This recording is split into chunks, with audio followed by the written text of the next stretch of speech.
Donc je vous présente le programme de ce soir, dimanche 4/3/2012.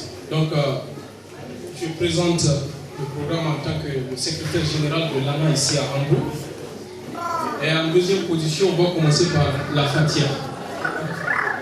Troisièmement, on a le discours du président de l'ANA, M. Gado Tintim, discours de son Excellence l'ambassadeur du Niger en Allemagne, conférence du ministre d'État, ministre des Affaires étrangères, de la coopération et de l'intégration africaine des Nigériens à l'extérieur. Nous avons aussi nos doléances et questions de l'ANA, puis des questions de nos confrères qui sont ici. Après, il y a le buffet.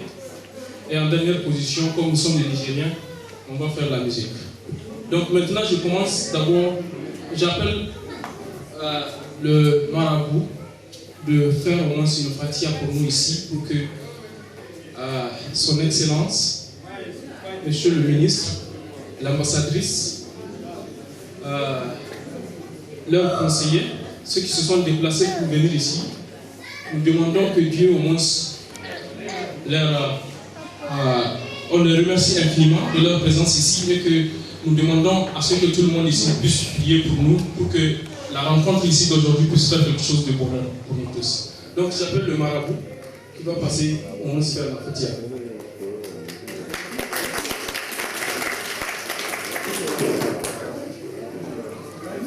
Allô?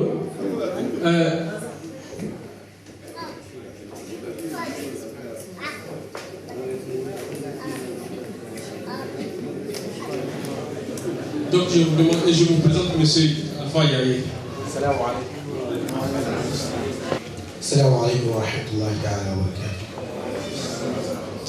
Ayak fosina sami ko ta sai do do ko na barka da ni ma karaka ni wa da gurbe ke kan ya gora ko kan wani Allah ya sa albarka wanda sun ka zo na Allah ya karba mu da du'a mu shi ba da dogon abin ko da malamai ba kawai a yi musu du'a a yi du'a kawai ba akwai abubuwan da yawa da malamai ya kamata su yi. أعوذ بالله من الشيطان الرجيم بسم الله الرحمن الرحيم الحمد لله رب العالمين الرحمن الرحيم مالك يوم الدين إياك نعبد وإياك نستعين اهدنا الصراط المستقيم صراط الذين أنعمت عليهم غير المغضوب عليهم ولا الضالين آمين اللهم اقسم لنا من خشيتك ما تحول به بيننا وبين معصيتك ومن طاعتك ما تبلغنا به جنتك ومن اليقين ما تحول به علينا مصائب الدنيا ومتعنا اللهم بأسماعنا وأبصارنا وقوتنا عبدا ما أحييتنا واجعله الوارث منا واجعل ثارنا على من ظلمنا وانصرنا على من عادانا ولا تجعل الدنيا أكبر همنا ولا مبلغ علمنا ولا تسلط علينا من لا يخافك فينا ولا يرحمنا يا أرحم الراحمين سبحان ربك رب العزة عما يصفون وسلام على المرسلين والحمد لله رب العالمين. الحمد لله. On remercie le Dieu. Donc maintenant, je demande à ce que monsieur le président de l'ANA, Gado Tintim, fasse le discours.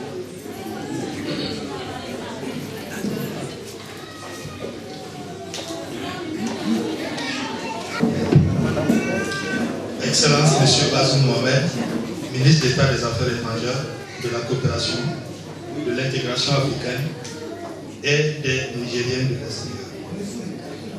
Excellence, Madame Gao, Amir Gao, ambassadrice de Niger en Allemagne. Monsieur Ousmane Alassane, conseiller auprès de l'ambassade du Niger à Berlin. Camarades représentants des associations sœurs de la diaspora et des organisations non gouvernementales. Chères sœurs et frères du Niger, chers invités, amis et sympathisants.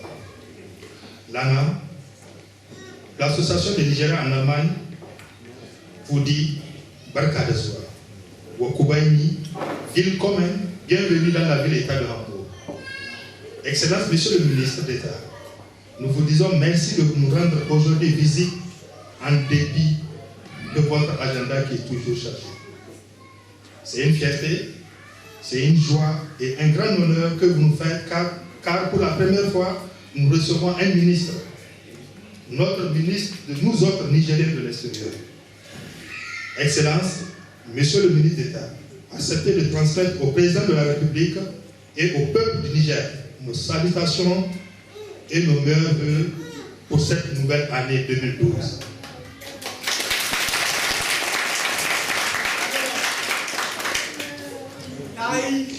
Nous prions Allah, le Tout-Puissant, de gratifier le Niger et tous les pays du Sahel d'un hivernage fécond ami.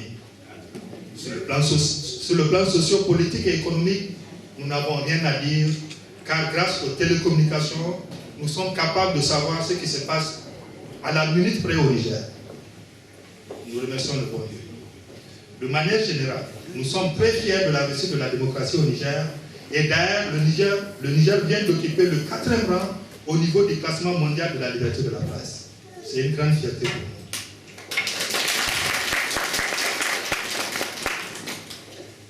Excellence, Madame l'ambassadrice, nous vous disons bonne arrivée au pays de la rigueur et vous félicitons d'avoir été choisie pour représenter le Niger auprès de la première puissance économique européenne.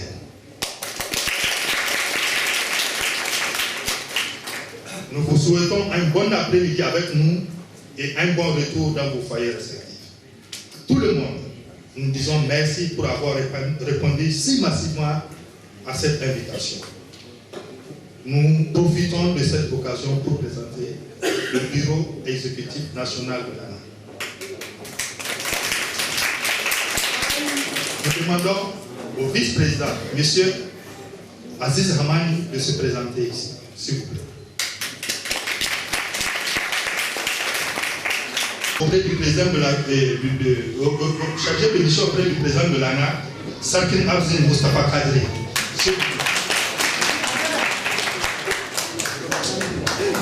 Secrétaire à l'organisation, M. Mouss Akilou Di Kassou, encore.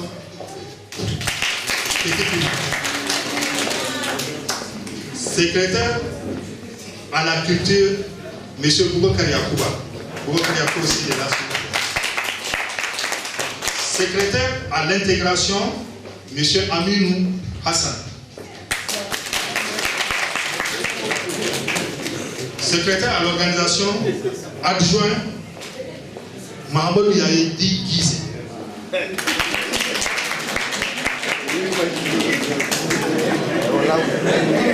Et moi-même, Gado Tintin, le président de l'ANA. Je vous remercie.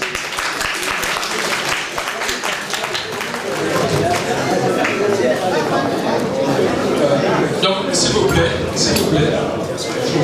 il y a son Excellence l'ambassadeur du Niger en Allemagne ici. Elle va vous dire quelque chose.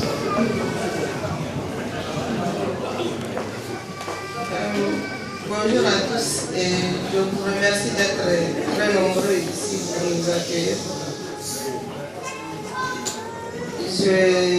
Je suis très heureuse d'accompagner ici en Allemagne. J'ai présenté mes lettres de créance le 24 février 2012. Donc, on aura l'occasion de se revoir et de travailler ensemble. Je laisse le ministre d'État vous entretenir de la situation du pays. Parce qu'il a beaucoup à dire, mais malheureusement, nous sommes arrivés en retard ici. Je dois vous présenter d'abord les membres de la délégation. Donc, vous avez son Excellence, Monsieur le ministre d'État.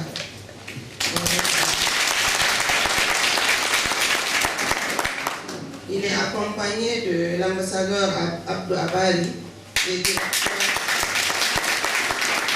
directeur général des relations bilatérales, et de M. Aloké Toussaint, directeur Europe-Amérique.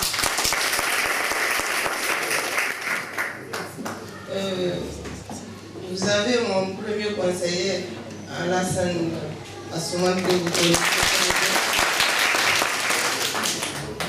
Nous sommes accompagnés d'une amie, Samira Sherif. Elle est du Nigeria, mais c'est une amie du Niger. Elle aime beaucoup le Niger.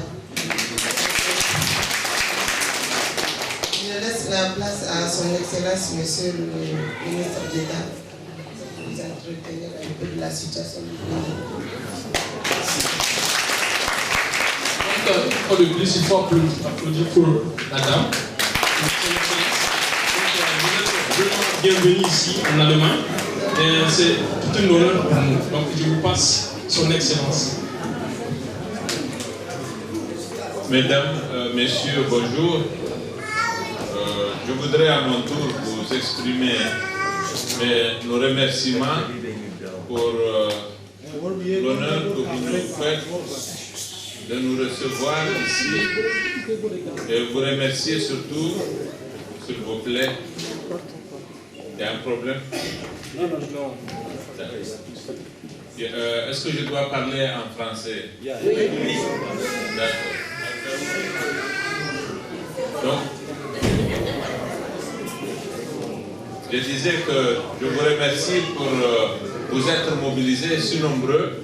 Je ne m'attendais pas, pour être honnête, à un nombre aussi impressionnant de Nigériens pour cette circonstance. Merci. Merci en particulier aux dames qui nous ont fait la gentillesse de venir, souvent en famille. Ça crée un cadre de convivialité que j'apprécie particulièrement. Je suis vraiment désolé que nous n'ayons pas beaucoup de temps, mais c'est de la faute de nos amis qui savent que nous sommes venus depuis 12h30 et nous aurions pu nous prendre de façon à être là à 14h30, à 13h30, même pourquoi pas, à 13h30 et avoir toute l'après-midi à nous entretenir. J'ai des contraintes à Berlin, je dois y être impérativement avant 20h. Et par conséquent, nous allons devoir nous contenter ici d'un entretien qui ne dépassera pas 1h30, si tant est que nous puissions disposer d'1h30. Mon propos de cet après-midi, il va s'articuler autour de deux questions. La première, c'est un peu vous dire ce que nous faisons, ou que nous nous proposons plutôt de faire, dans le cadre de la mission assignée au ministère que je dirige, quant à la question des Nigériens à l'étranger. Comment nous sommes en train de vouloir aborder cette question, parce que, ainsi que le jubilé du ministère l'indique, nous avons aussi pour vocation de nous occuper des Nigériens à l'extérieur. Or, vous êtes précisément ces Nigériens à l'extérieur, et c'est par conséquent avec beaucoup de plaisir que j'ai cette occasion de m'entretenir avec vous, et ce sera le nombre le plus important que j'aurai rencontré hors Afrique. J'ai fait des pays africains. La communauté des Nigériens qui est établie est très importante. J'ai eu l'occasion de rencontrer donc un grand nombre de Nigériens dans certaines localités, mais en Europe, ou du moins hors Afrique, c'est la première fois que j'ai cette occasion et elle est à mes yeux une très bonne opportunité.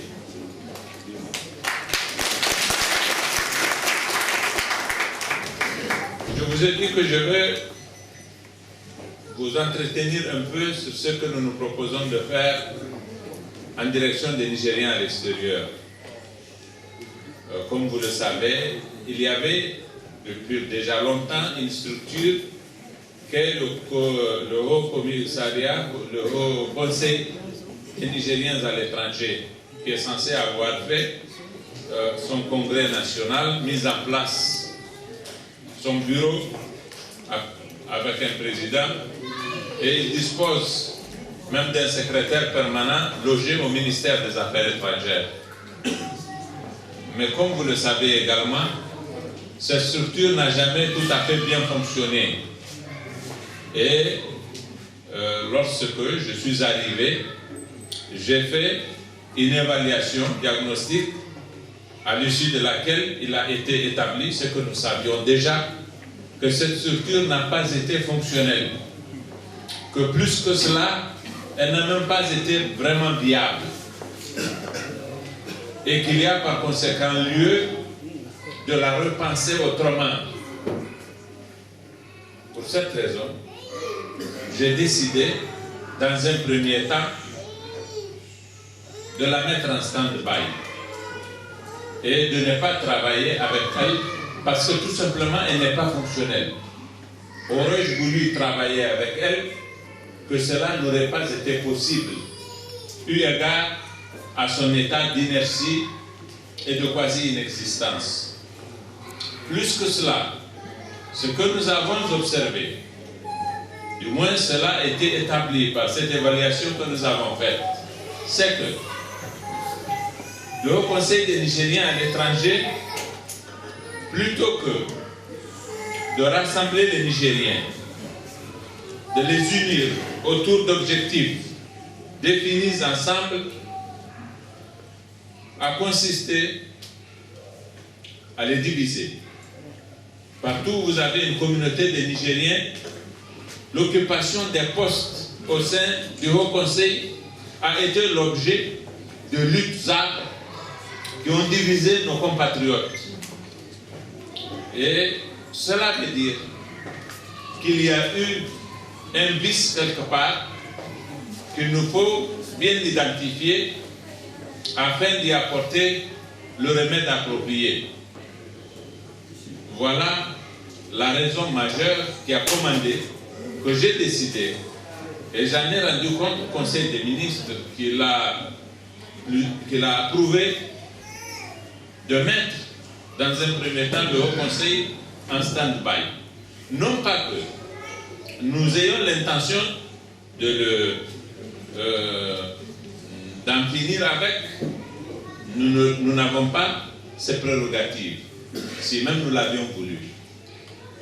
Non pas que nous ne pensons pas que c'est une organisation nécessaire, mais il s'agit tout simplement d'entreprendre une démarche critique qui nous permette de faire une bonne évaluation dans le cadre d'échanges avec vous notamment et de repenser la structure autrement. Toutefois, ayant eu une discussion avec son président et m'étant rendu compte qu'il s'agissait d'une personne qui avait beaucoup d'idées, dont moi j'aurais besoin, dont notre administration diplomatique aurait besoin, mais qui n'a pas pu mettre en œuvre parce que tout simplement le cadre du Haut Conseil des Nigériens n'était pas viable, j'ai décidé de le prendre comme conseiller.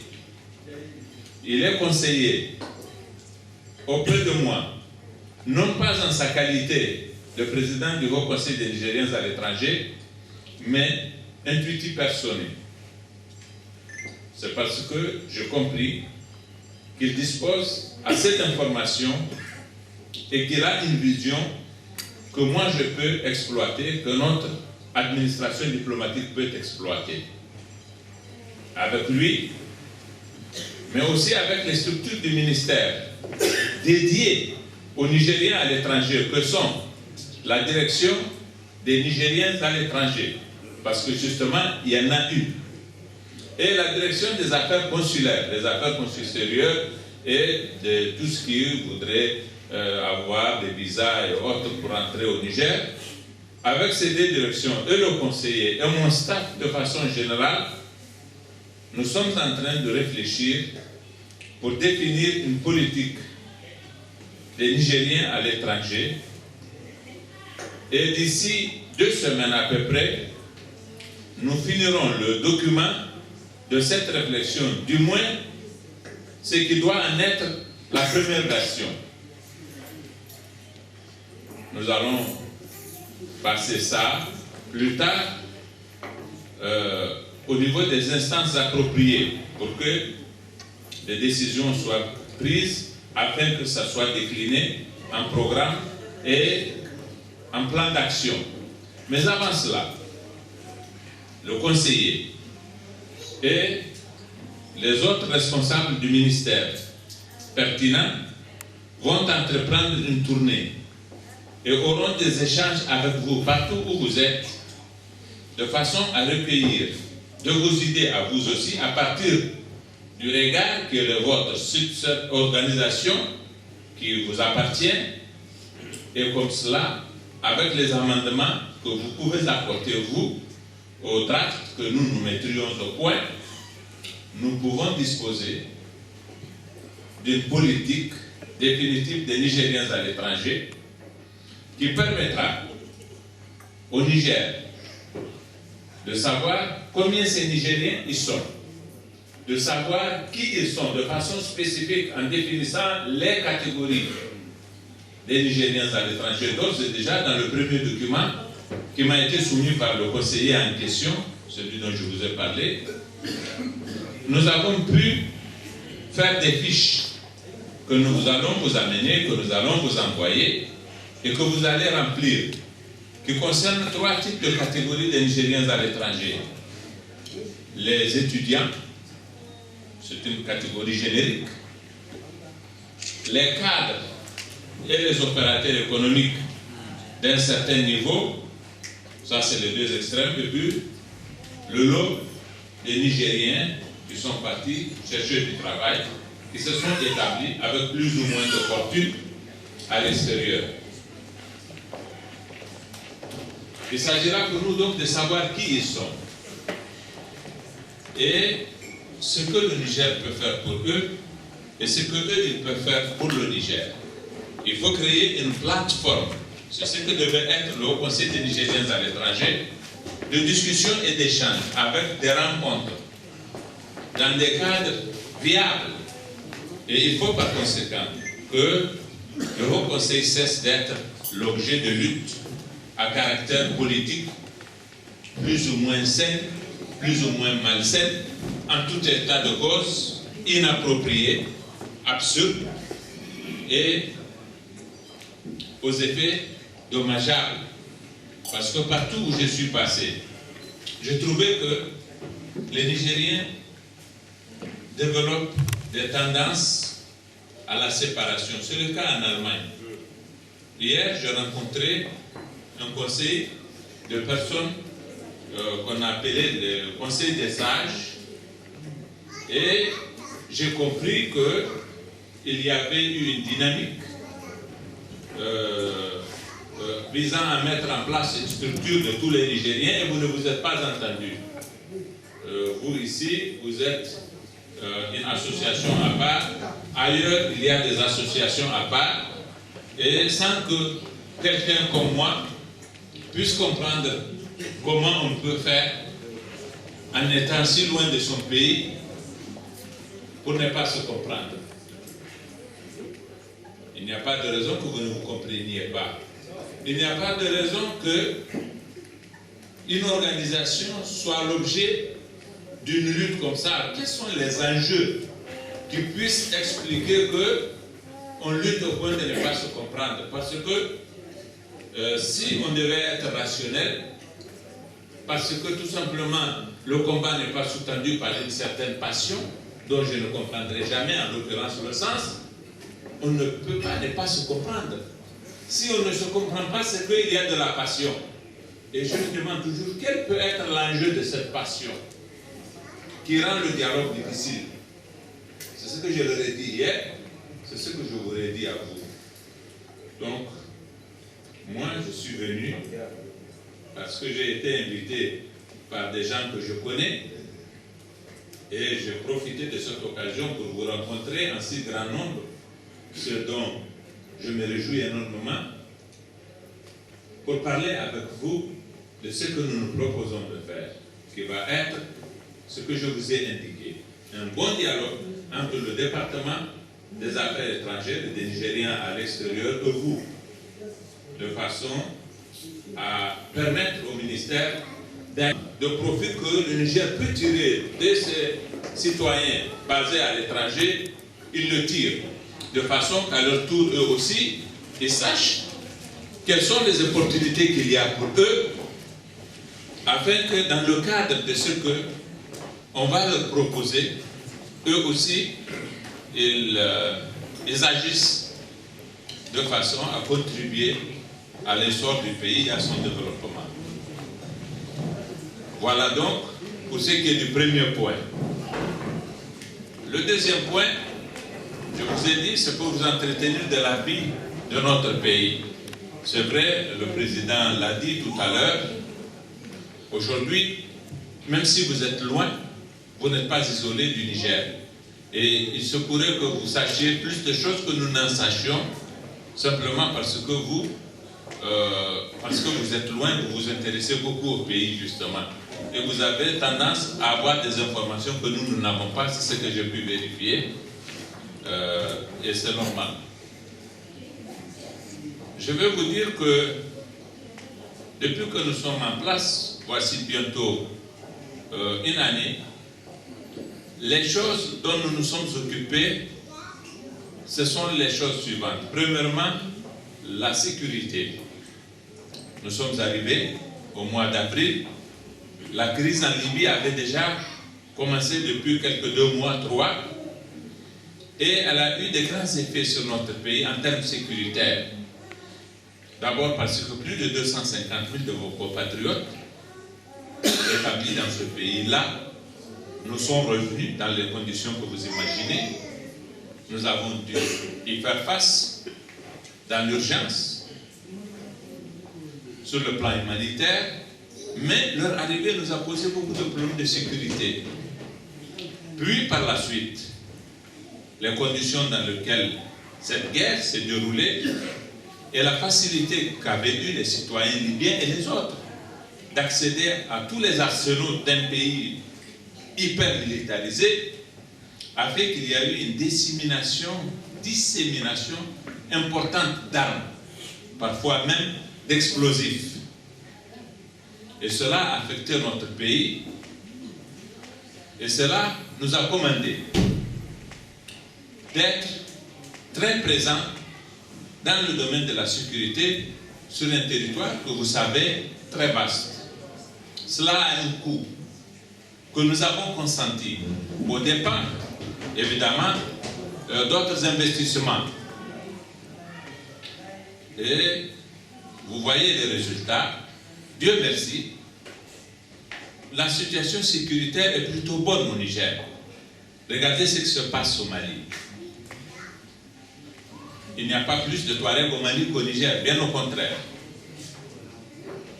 Beaucoup sont venus au Niger, mais parce que notre armée a été présente. Comme je vous l'ai expliqué, elle a pu faire face à ce problème-là. Mais ça a un coût, il faut que vous le sachiez.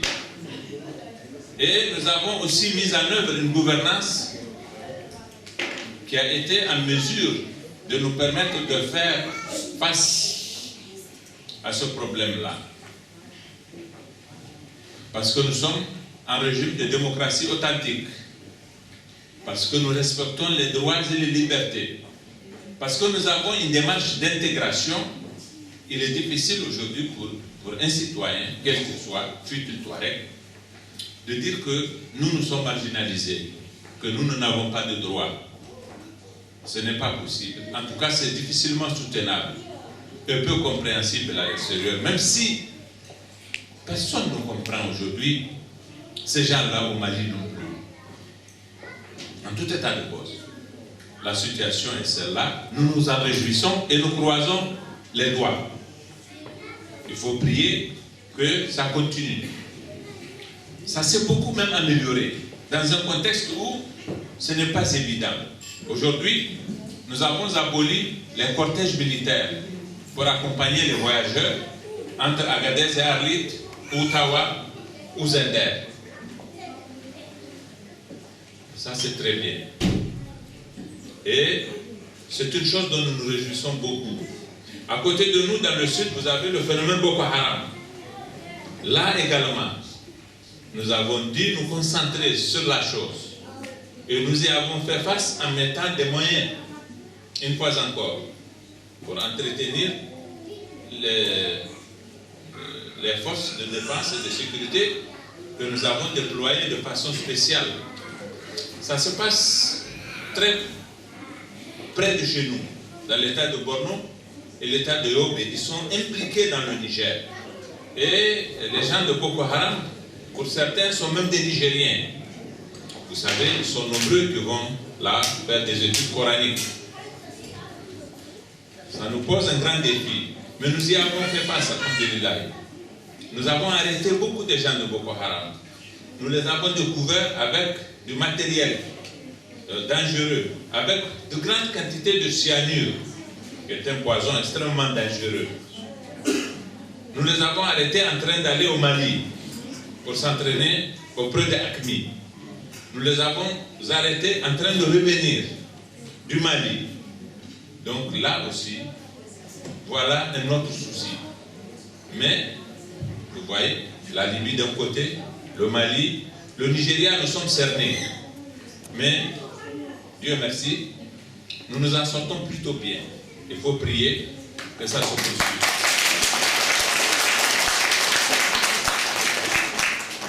C'est le fruit de notre effort, je vous assure.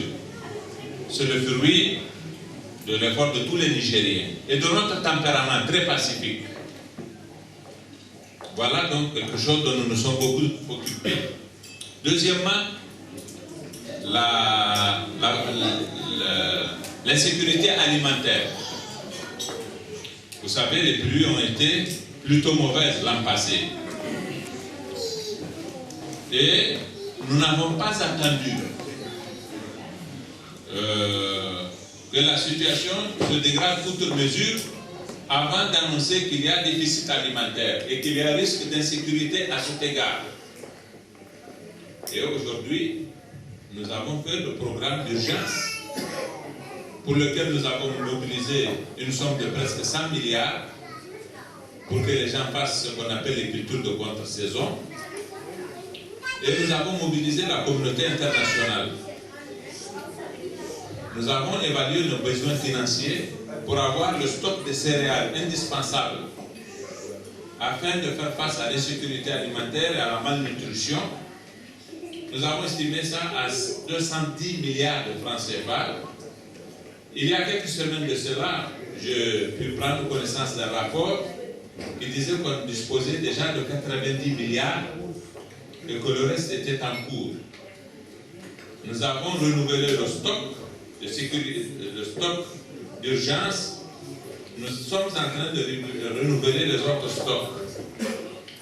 Et nous avons déjà commencé à vendre des céréales à prix modéré, de façon à réduire l'impact de l'inflation normale en situation de pénurie de denrées de ce genre. Nous avons aussi